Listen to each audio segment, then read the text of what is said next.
Olá! Nunca se falou tanto em ciência como nos tempos atuais. A busca da cura, do progresso. Isso nos remete a outra palavra: inovação. Inventores e suas descobertas, uma nova vacina, soluções para a indústria e agricultura. Chegamos ao tema de hoje: as patentes.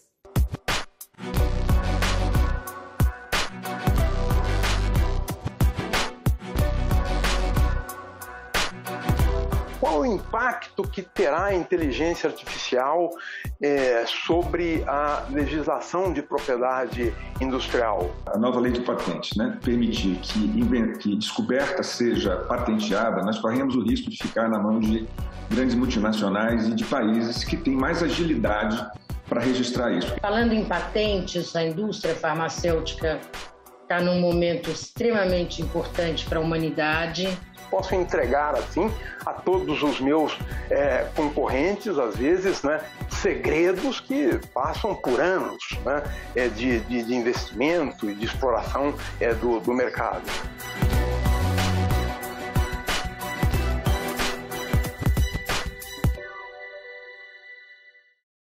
Proteger a propriedade intelectual, conhecimento que gera benefício para milhares. O que diz a legislação brasileira? Patente é um título de propriedade temporária. Com este direito, o inventor impede terceiros de produzir, usar, vender ou importar produto objeto de sua patente. São dois os tipos de patentes: de invenção para novas tecnologias ou de utilidade para objetos de uso prático. A concessão de patentes é regulada pela Lei de Propriedade Industrial de 1996. Ali estão direitos e obrigações. A invenção pode ser patenteada se atender aos requisitos de novidade, atividade inventiva e aplicação industrial. O pedido de patente deve ser apresentado ao INPI, o Instituto Nacional de Propriedade Industrial. Concedida, o prazo de vigência é de 20 anos. Entre o depósito, o dia do depósito de uma patente, a concessão da mesma, a média do setor farmacêutico são 14 anos. Em 14 anos, esse mesmo medicamento já tem até outras gerações, não é? Dele próprio. A ciência já está lá na frente. A velocidade da inovação e da ciência hoje e a distância do processo, eu não quero chamar burocrático, porque burocrático pode parecer pejorativo, mas o processo de análise, de avaliação, ele é correto, ele é justo.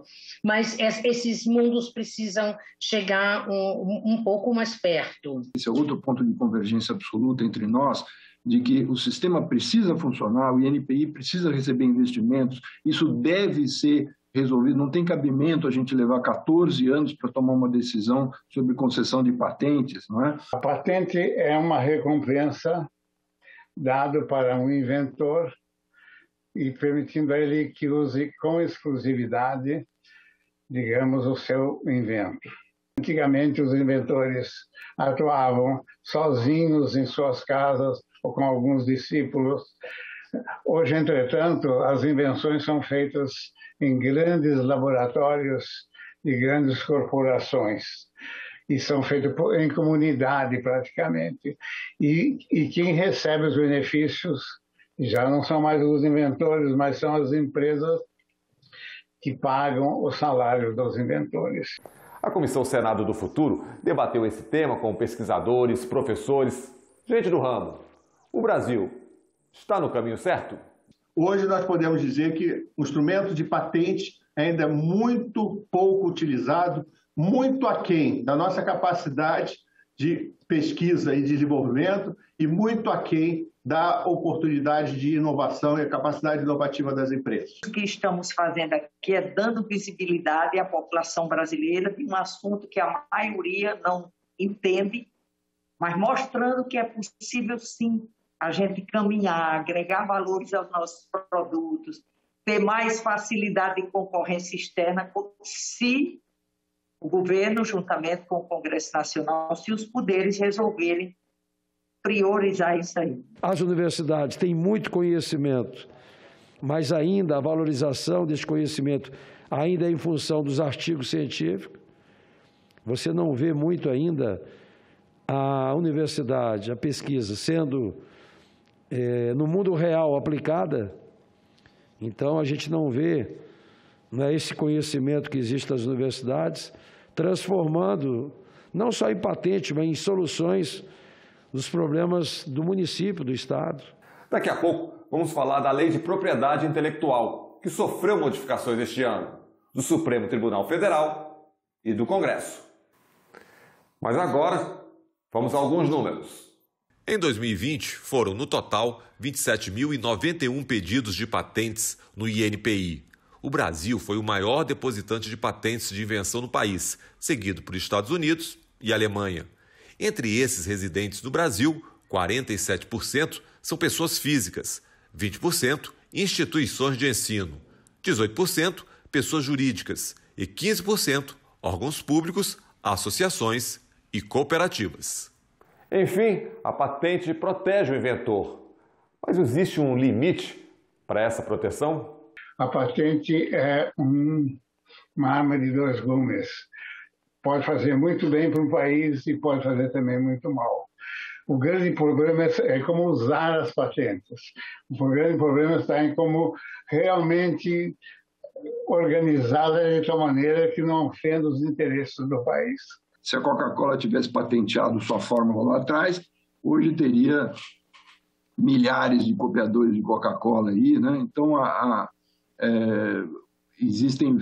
isso varia dependendo. Para todos os setores, a patente tem alguma importância, mas para alguns ela tem muita importância, para outros ela tem muito menos importância. Então, esse é um ponto importante também de observar, né? Como regra geral, a patente é importante exatamente em setores em que o custo da imitação é muitas vezes menor do que o custo da inovação. O setor farmacêutico é um claro exemplo disso. E tem muita coisa acontecendo, tudo ao mesmo tempo agora, muitos desafios, perguntas ainda sem respostas. Qual é o futuro da inovação e da propriedade intelectual?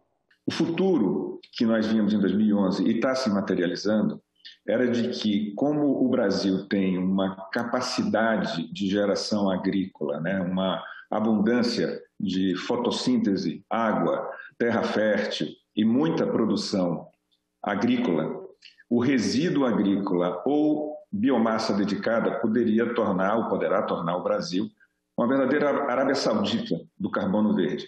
E quando hoje o resto do mundo cria as políticas públicas para zerar a emissão de carbono e trazer novas tecnologias que demonstrem que é possível substituir boa parte da emissão de carbono fóssil com carbono renovável, o Brasil tem um lugar absolutamente magnífico nesse futuro. Qual o impacto que terá a inteligência artificial sobre a legislação de propriedade industrial? Como nós vamos lidar com essa questão, né, na área da genética, na área da inteligência artificial, na área de Big Data, do ponto de vista da propriedade intelectual? Como que nós vamos redesenhando uma legislação numa trajetória de estabilidade para manter os incentivos e, ao mesmo tempo, manter a proteção da sociedade?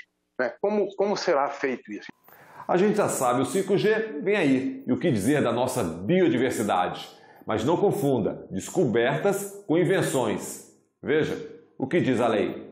A lei brasileira não considera invenção nem modelo de utilidade o todo ou parte de seres vivos naturais e materiais biológicos encontrados na natureza e os processos biológicos naturais. A revolução genômica permite que novos organismos sejam construídos em laboratório, né, desde antivírus e vírus novos até micro-organismos que processem açúcar e outros produtos em eficiência maior do que processos anteriormente usados, químicos, mecânicos. Então, nós temos na nossa mão, como brasileiros, um potencial gigantesco que talvez ainda não temos sido capazes de implementar por uma circunstância que envolve não só a legislação, mas também envolve nossa cultura.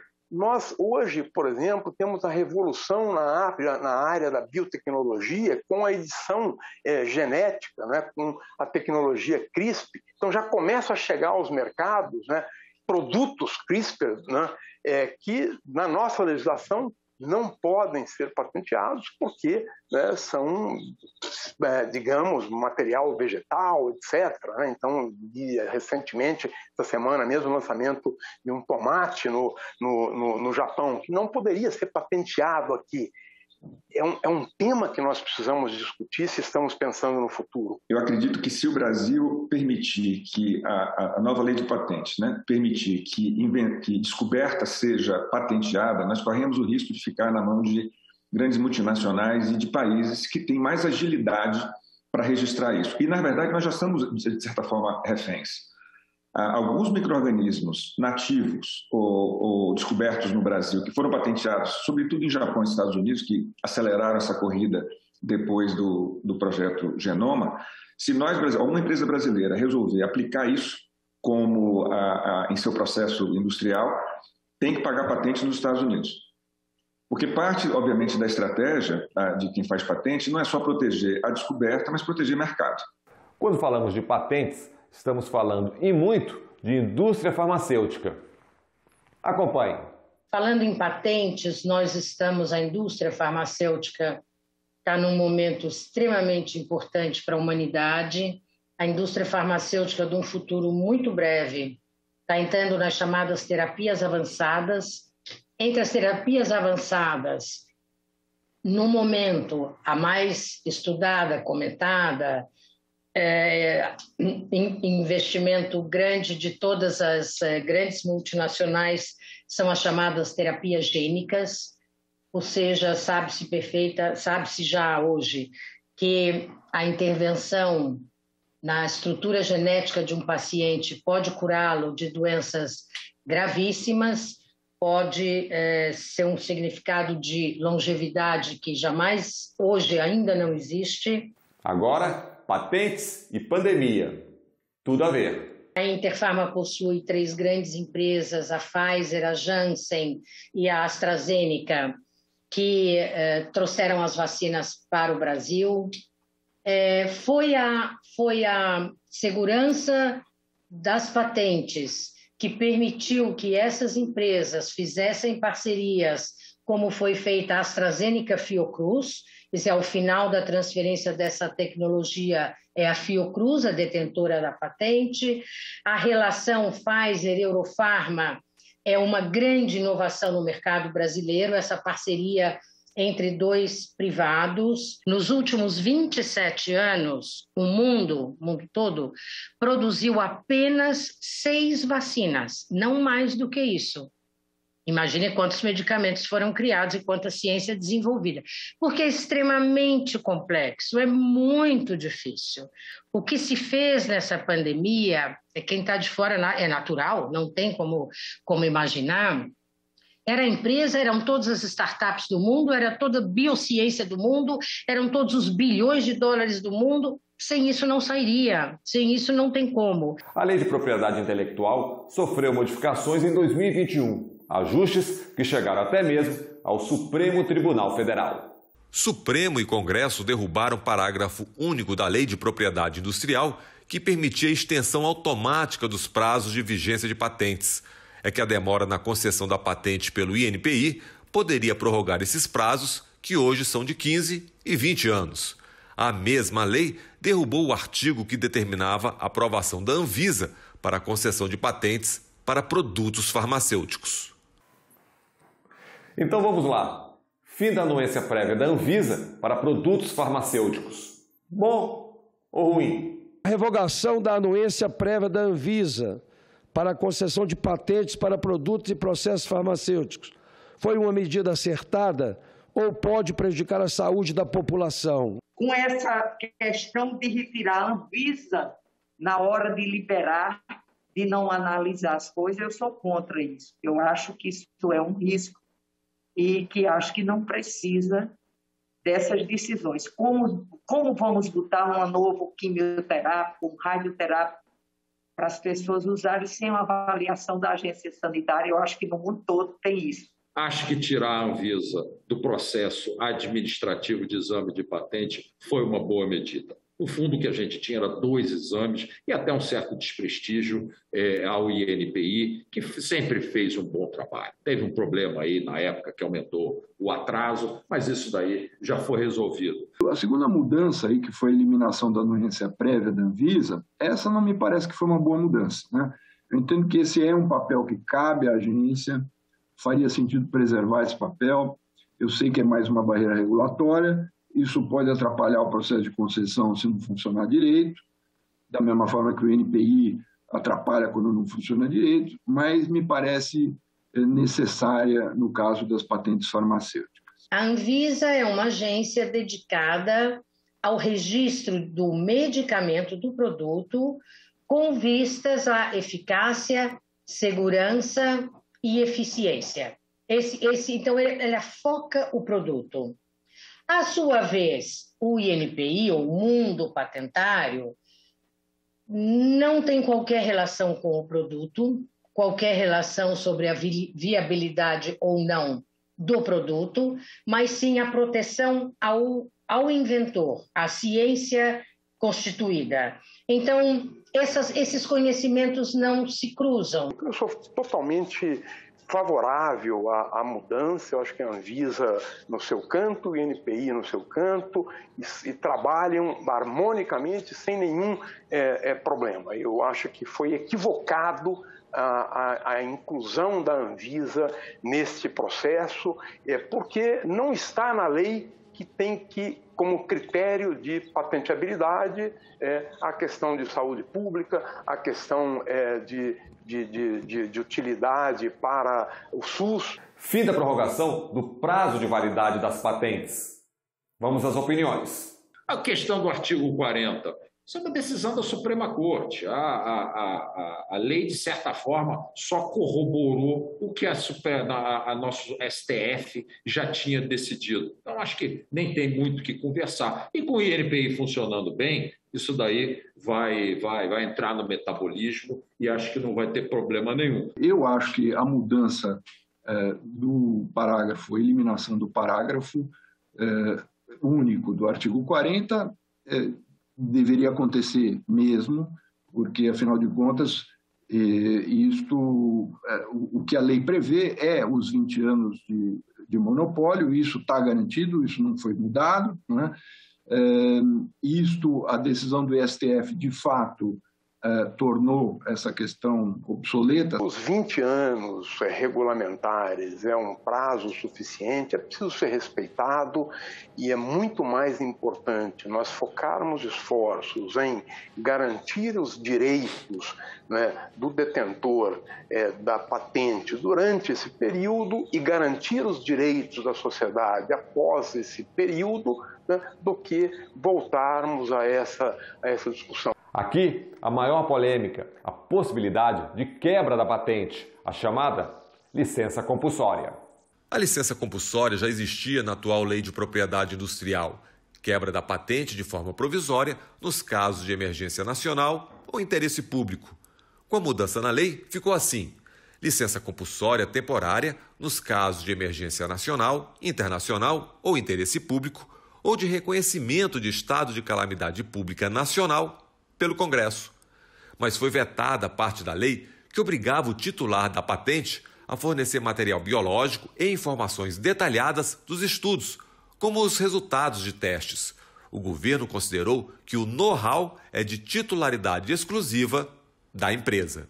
Uma inovação não é apenas uma patente. Então, eu posso estar licenciando uma patente, licenciando uma tecnologia, mas a minha inovação contém um conjunto de patentes, contém um know-how, uma experiência, um conhecimento, uma maneira de fazer que eu não posso entregar assim, que vai muito além do que está na carta de patente.